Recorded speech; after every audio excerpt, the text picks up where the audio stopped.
this is part of the reason. Okay, here it is. It's propaganda. It's learned behavior. It's like people's parents fucking educating them on the matter in an incredibly fucking biased way. It's their own government. If you're Israeli, like telling you like you know Palestinians are a certain way and you got to deal with that. Okay, so let's watch say this. What? You want us to make you look? Austin, do not fucking bring this shit up right now. Okay, you don't want to get absolutely brutalized in this chat. Biden's approval rating might be high right now, but trust me, not in the eyes of this community. Okay, like literally. For the past week, this motherfucker has been defending the ongoing ethnic cleansing in Gaza, not only the occupation for his entire life, but like straight up in the aftermath of like hundreds of fucking Palestinians dying in the past week as a consequence of like Israel's ongoing bombing campaigns in Gaza, the world's largest open air prison. Biden has just basically said, keep bombing, Jack, cut the malarkey. So don't come in here and talk about his fucking approval rating. Okay, let's listen to this this conversation. I think this took place in Harvard. I'm not entirely sure. The Harvard professor, one wonders where all the talking points of the Ivy League educated media elites come from. That's not my job. Hold on. And you will say, what? You want us to make you look good? That's not my job. Your job is to make us look good. Our job is not to make you look good, American Jews. What do you have to worry about? Your job is to make us look good. And here's how you do it. Every one of us has to serve 3 years in the Army, 2 years in the Army, some of us 5 years, and then for the rest of our lives, you have got to serve 2 or 3 years in the army of words. You've got to learn to fight the political battle, which is even more important at this point than the military battle that we are. We'll fight the military battle. We're not asking you necessarily to come and be lone soldiers, although some of you can.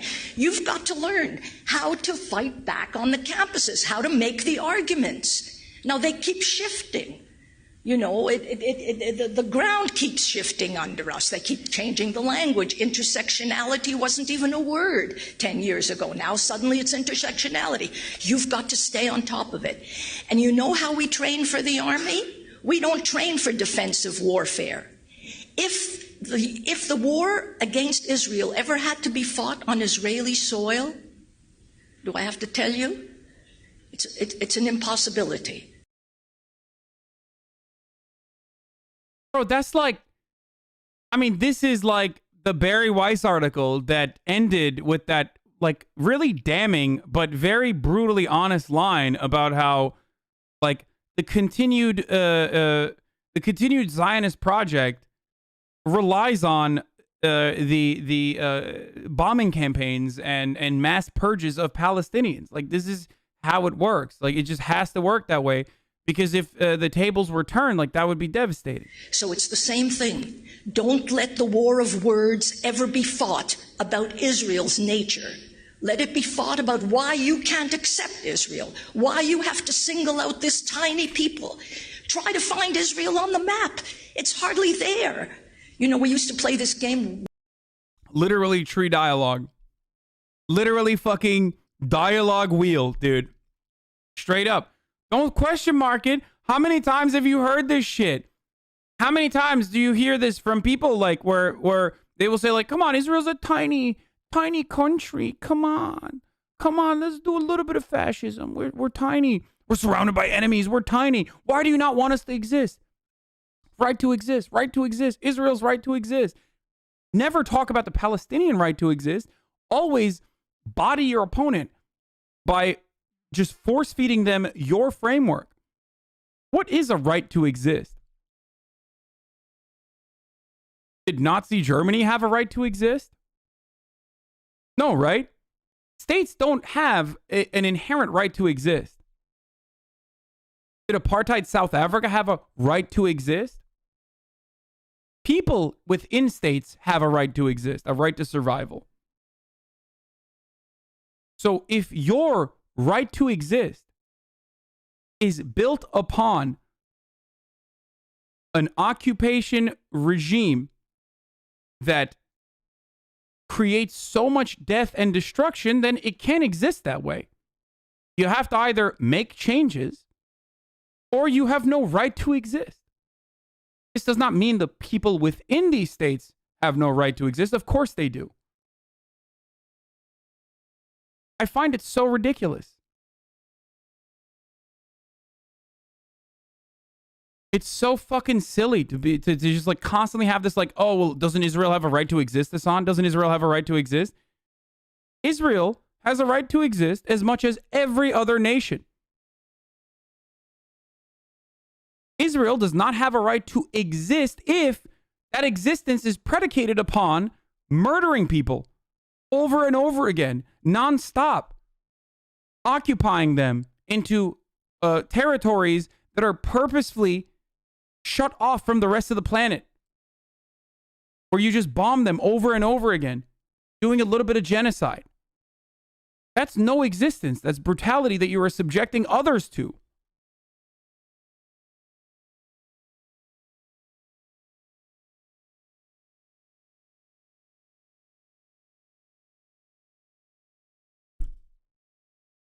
Many people try to find Israel on the map. It's hardly. So you think Israel does not have a right to exist? After I say that, where is it? Where is that guy who just said that? So you think they don't have a right to exist? Why are you reporting on yourself and claiming that the only way that Israel can exist is if you keep bombing Palestinians? Like, have you no shame? Are you not even a little bit embarrassed that like you feel this way? Can you never examine your own point of view ever, where you're just like, so basically you're just saying Israel can't exist, like, because we can't exist without genocide, so we can't exist. You're saying we can't exist. Like, just think about the energy that you put into that statement, right? Think about the premises that you have to accept, and no one is forcing you to do so, by the way. I'm an American citizen. I criticize the American government all the time. I'm a Turkish citizen. I criticize the Turkish government all the fucking time. If you are Israeli, you have a right to criticize your government. And it's one of the wonderful liberal things that we sell as a theory, right? Nobody's forcing you to literally be like, nah, dude, genocide is fucking pog, okay? You don't have to do this. So if you still have these sorts of, if you still hold on to these sorts of like biases, examine them. Okay, just think about it. Like, where did you learn this? Why do you feel the way that you do? And ask yourself, do you have to continue running defense for a government that you may not agree with?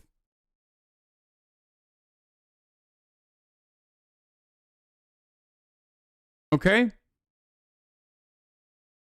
I don't understand that ever. I just cannot comprehend that. You don't have to be an American citizen, though. Looks like you are forcing yourself to be one. I was born here, bitch. Sucks to suck for all the people that don't like that.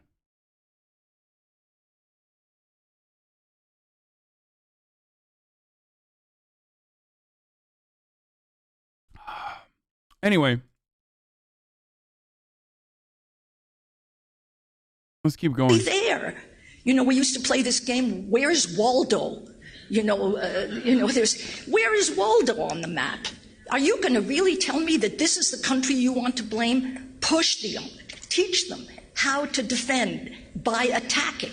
Teach them really what one says as in fencing.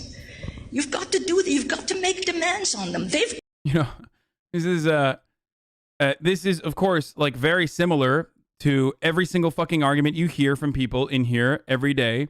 What about Turkey? Why aren't you talking about Turkey? What about your own faults? Like, what about America? What about all these other countries that are engaging in untold acts of cruelty? As though I don't talk about all of those things. Of course I do. So it's just this old lady who is, ironically, I believe, older than the fucking state of Israel, okay, is over here telling you how to do the propaganda and telling you that this is a war, that you should be fighting in the information war if you're not going to literally go fight for the IDF.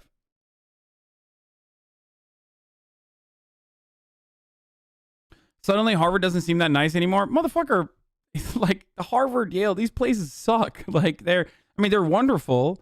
And there are some brilliant people that come out of these institutions, but like there isn't a better fucking example of like making the American oligarchy a permanent position, like an object of permanence, is better than like the neoliberal think tank CIA hosting grounds, like scouting grounds, like Yale and all these like Ivy League schools.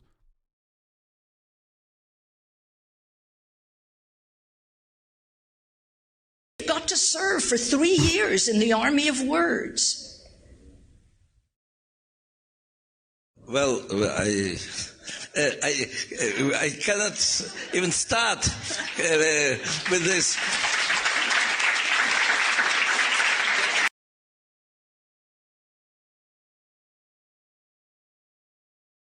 Anyway. Some weirdo commented on your most recent tweet. Look at it. No. So,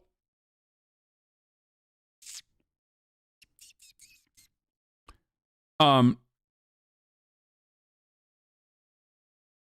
thing is, like, for a lot of these people, for a lot of bloodthirsty advocates, for a lot of bloodthirsty advocates of like the Israeli occupation, who are just like, no, this is deserved. Like Palestinian people deserve this death and destruction. It's not just about winning policy, and it's the same as it is for all conservative reactionaries. Conservatives, as you all know, pretty much fucking own the entire government. They own the entire government under the Trump administration, and they still fucking cried about like liberals on college campuses. Why? Because it's not enough that you have won basically every fucking lever of power, right? It doesn't matter that you have personally dismantled any sort of congressional power and any sort of like legislative agenda making by having an obstructionist position that you never get punished for, and then you have padded the decks in your favor in the judicial branch all the way up to the Supreme Court. None of that fucking matters when I'm seeing gay people on fucking TV or race mixing on TV, as people were upset back in the fucking 60s and 70s and maybe even to this day. It's about culture too, because there's one bastion there where like we must win culture as well. Andrew Breitbart talked about this a lot. He said culture is downstream of politics, or did he say culture is upstream from politics? Conservatives do often care less about the material power and more about like fucking cultural idealism. So I think that that's the reason why they constantly talk about culture wars and whatnot. Okay, it's okay to be gay as long as you're gay with another Jew. Literally not even true. Can you get gay married in Israel? Culture is upstream from politics. Okay.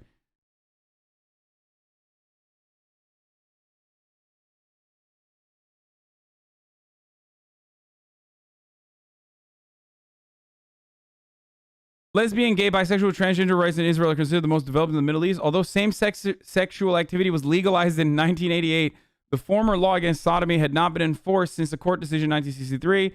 It became the first country in Asia to recognize... Wait, what the fuck? I lost it. Discrimination on the grounds of sexual orientation was prohibited in 1992. Same-sex couples are allowed to jointly adopt following a landmark court decision in 2008. Previously, stepchild adoption was, as well as limited co-guardianship rights for non-biological parents were permitted. LGBT people are also openly allowed to serve in the military. Wait, but can they get married? It's technically legal, but only religious institutions can marry people.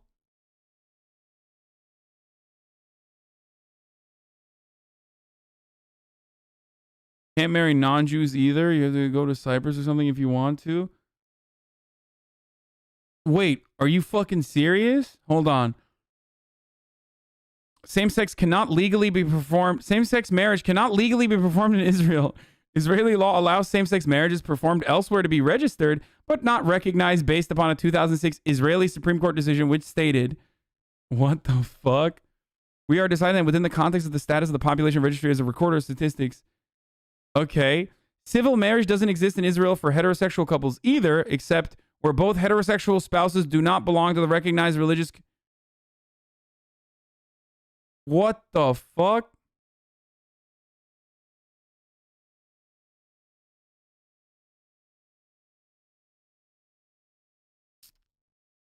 By law, but in practice, being gay in Israel is extremely difficult.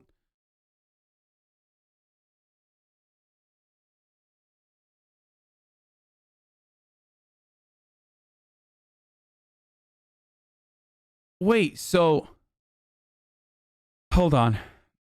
The state of Israel allows foreign partners of its homosexual citizenry to receive residency permits.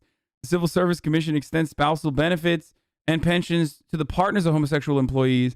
The Israeli State Attorney's Office extended the spousal exemption from property transfer taxes to the same-sex couples. There's a legal recognition of same-sex couples in financial and other business matters. This is like they have segregated religious courts that handle all marriages.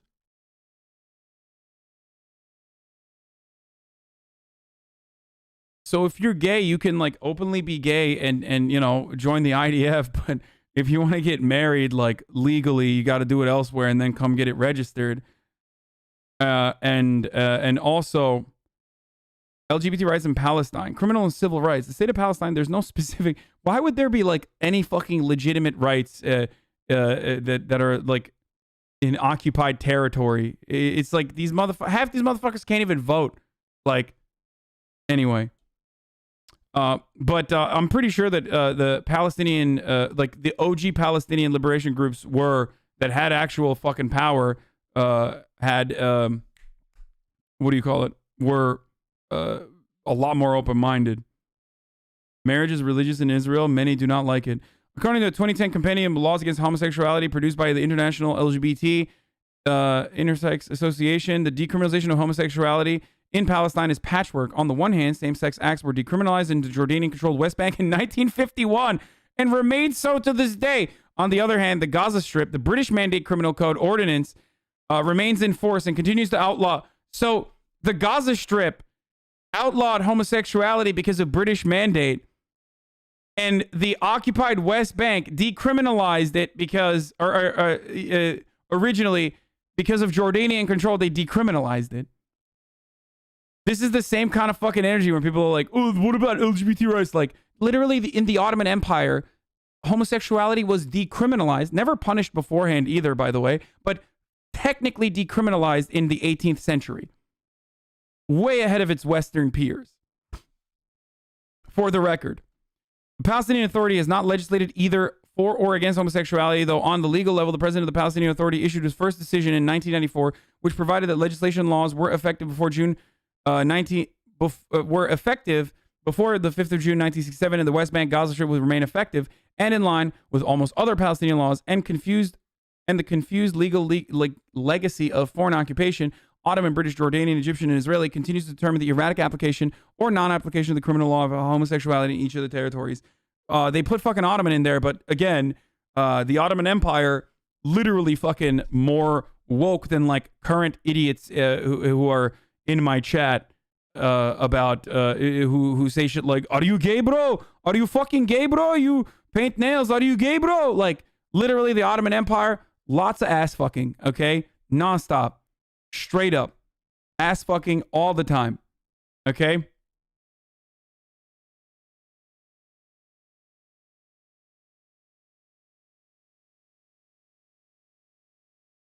We never once learned about Palestinians and don't believe they were ever mentioned. It's a common story for many American Jews that were sent to religious schools. Probably the craziest thing that was we sang the Israeli national anthem every morning. What the fuck?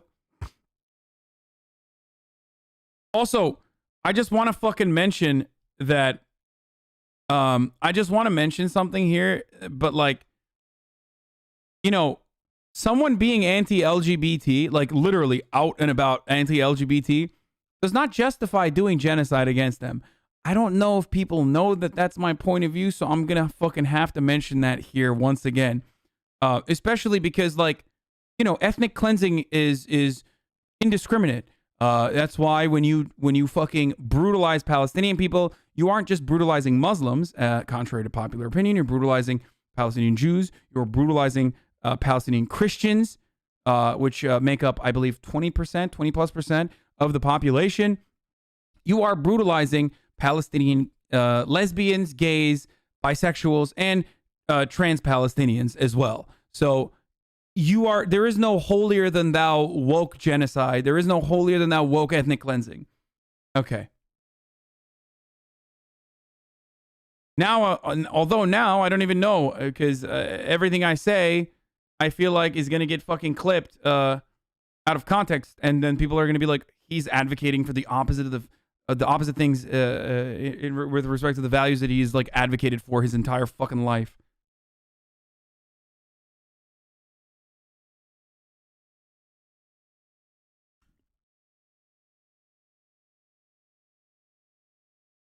Intersectionality of ethnic cleansing.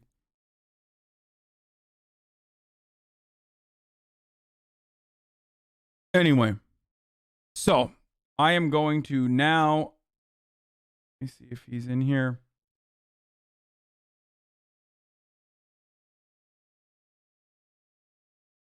I'm gonna. Is Timur still in here, or did he leave because I fucking took too long?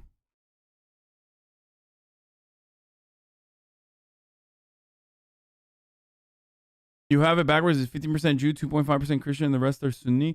No, there's a wait. I thought there was like a 20% Christian population in both of the territories. You made him wait an hour? I mean, I told him that there was a bunch of things that I wanted to talk about.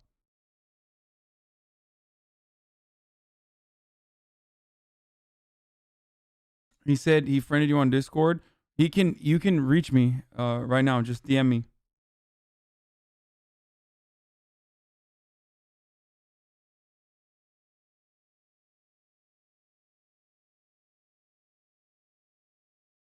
Okay, Palestinian Christians are Christian citizens of the state of Palestine. The wider definition of Palestinian Christians includes Palestinian refugees, diaspora people, they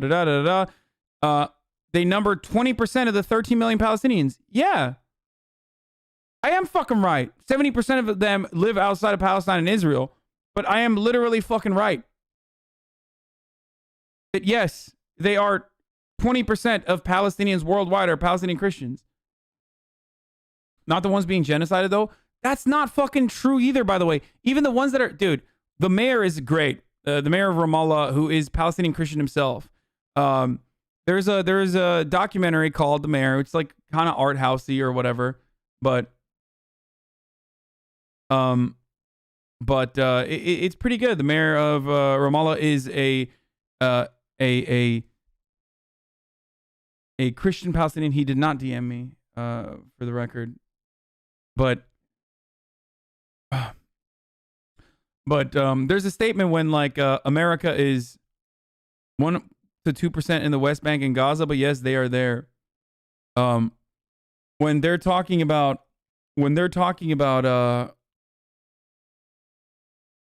like Mike Pence's statement about as of 2015, Palestinian Christians are comprised approximately 1.2% of the population of the West Bank, less than 1% of the Gaza Strip. Yes.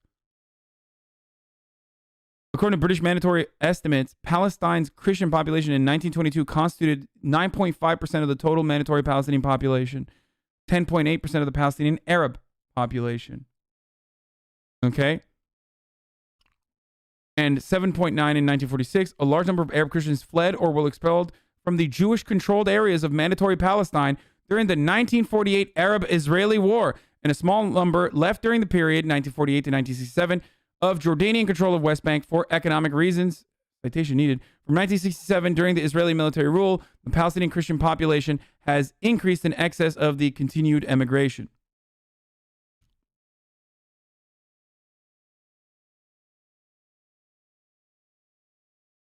Bro, he's literally in my server, dude. What the fuck? What does he mean? I'm so confused. He's a part of the has he not joined? Isn't he in fucking stream discussion? Can you guys pull him into a audio into like the VIP corner?